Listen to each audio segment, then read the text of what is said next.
Asambleísta Juan Carlos Casinelli.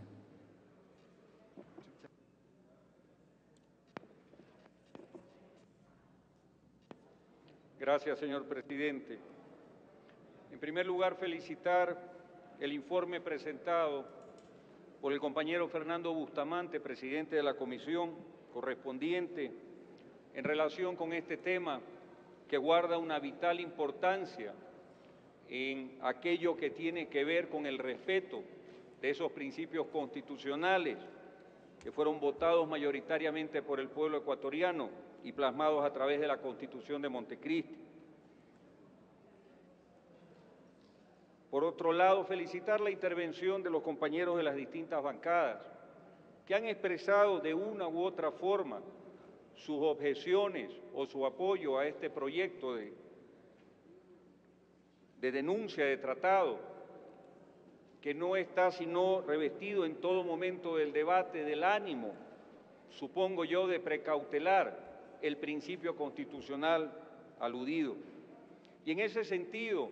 me permito comenzar esta intervención, señor presidente, indicando que el Ecuador se encuentra inmiscuido en el contexto internacional de naciones a través de la Convención de Viena sobre el derecho de los tratados. Esto se dio en el 23 de mayo de 1969 y es a través de la aplicación de esa convención que tenemos un instrumento internacional que puede darnos los mecanismos necesarios para que en el evento de que se afecten derechos soberanos del país se pueda modificar, enmendar, denunciar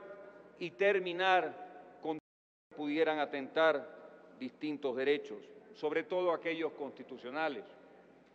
En materia de derecho internacional,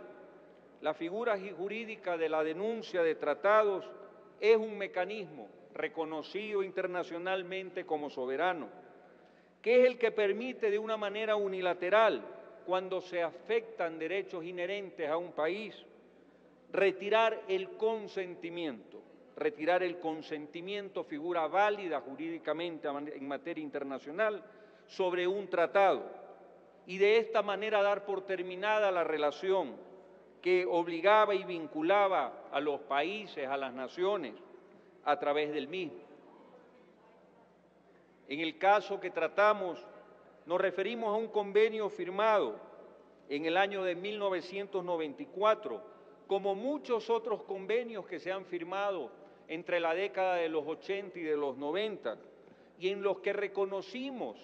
una promoción y protección de inversiones, sometiéndonos en todas ellas, o en la gran mayoría de los casos, a arbitrajes internacionales, arbitrajes que en todas las normas estaban siempre precautelando los intereses de los inversionistas, haciendo aparecer a los estados que firmaban dichos tratados o convenios como que eran la parte mala o la parte egoísta o la parte tramposa de los convenios,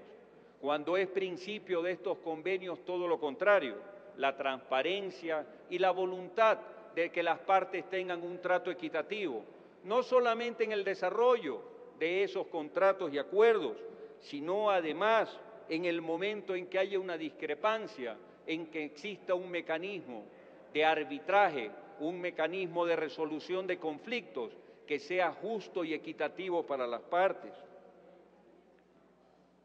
Y esto lo recoge la Constitución de Montecristi vigente,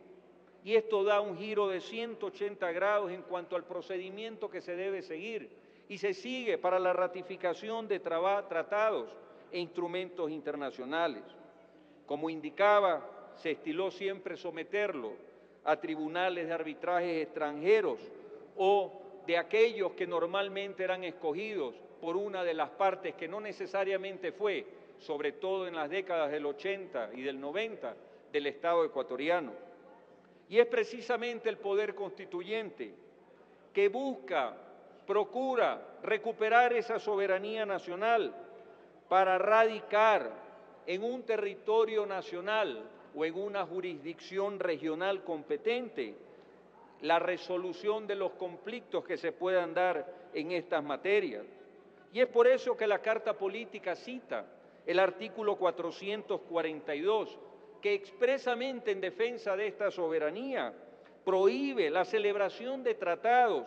o instrumentos internacionales sometidos a jurisdicciones que están más allá de la participación equitativa en el momento de la resolución de un conflicto.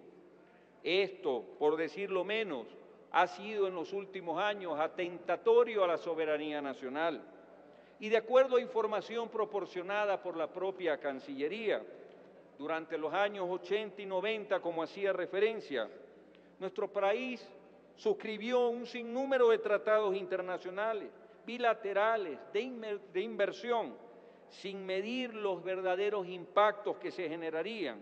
a lo que se sumó el hecho de no haber producido un impacto positivo en los flujos de inversión. Si venían en muchos de esos tratados y convenios, las inversiones estaban garantizadas y protegidas en jurisdicciones extranjeras,